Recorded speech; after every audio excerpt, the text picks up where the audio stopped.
চারাটে কলমি শাক নিয়েছি আমি। এই কলমি শাকগুলো ভালো করে পরিষ্কার করে ধুয়ে আমি কেটে নেব।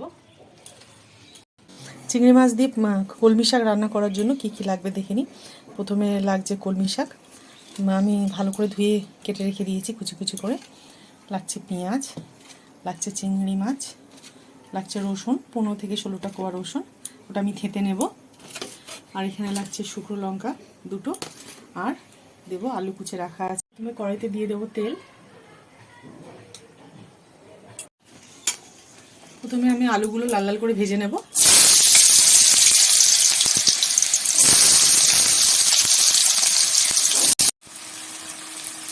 আলুতে একটু দিয়ে দেবো নুন,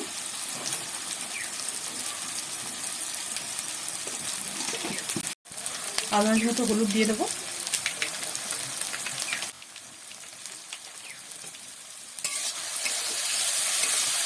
হলুদ দিয়ে ভালো করে ভেজে নেব। আলুগুলো ভাজা ভাজা হয়ে গেছে, তুলে নেব।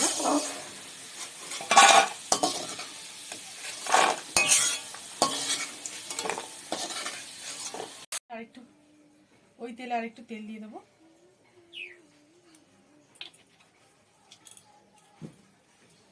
দিয়ে চিংড়িগুলো ভেজে নেব।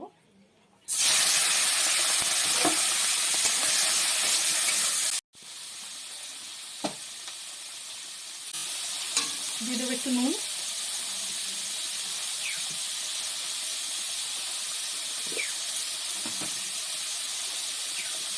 হলুদ,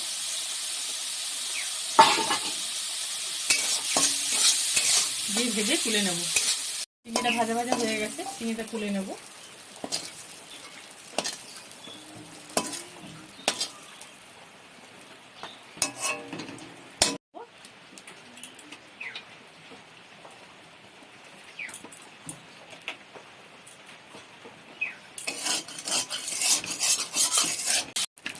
থেতো করে রাখা রসুনগুলো দিয়ে দেবো।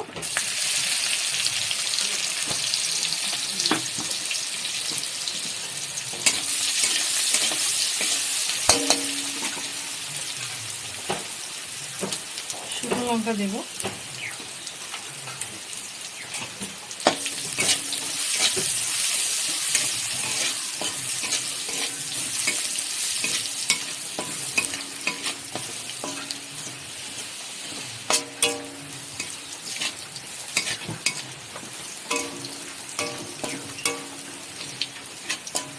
পেঁয়াজগুলো দিয়ে দেবো, প্রথমে পেঁয়াজগুলো।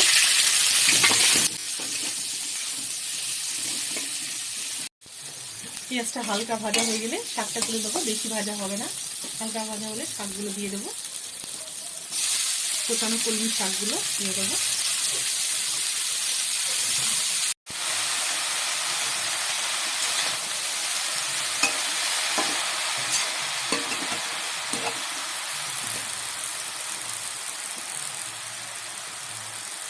দিয়ে দেবো স্বাদ মতো নুন,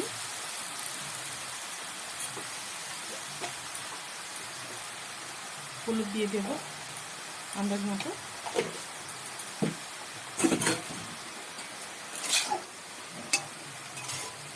দিয়ে নেড়ে এটাকে আমি ঢেকে রাখবো এখন কিছুক্ষণের জন্য।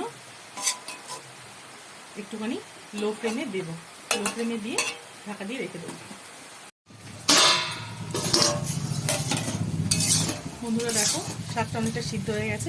আমি মাঝখানে 2-1 বার খুলে খুলে একটু নেড়ে নিয়েছি, তোমরা একটু 2-1 বার খুলে খুলে নেড়ে নেবে।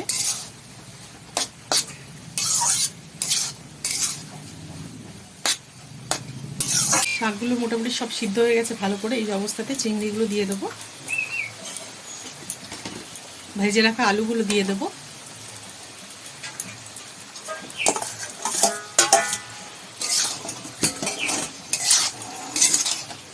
ভালো করে নেড়ে এগুলো দিয়ে ভাজা ভাজা করে নেব।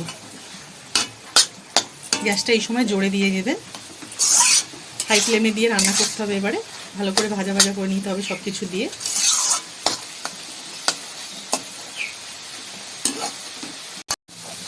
শাকটা আমার পুরো ভাজা ভাজা হয়ে গেছে বন্ধুরা। এবার এটাকে আমি নামিয়ে নেব। দেখুন বন্ধুরা, নামিয়ে নিয়েছি আমি, কত সুন্দর হয়েছে। সবসময় তো একঘেয়ে কলমি শাক ভাজা খেয়ে দেখি আমরা, এইভাবে খেয়ে দেখবেন, খুবই ভালো লাগবে। চিংড়ি মাছ আলু দিয়ে ভেজে, আমি বলছি আপনারা বাড়িতে করে দেখবেন, খুবই সুন্দর লাগবে। এরকম ভালো ভালো রেসিপি পেতে আমার চ্যানেলটাকে অবশ্যই সাবস্ক্রাইব করবেন আর লাইক শেয়ার দুটোই করবেন। আজকের মতো এখানেই, নমস্কার।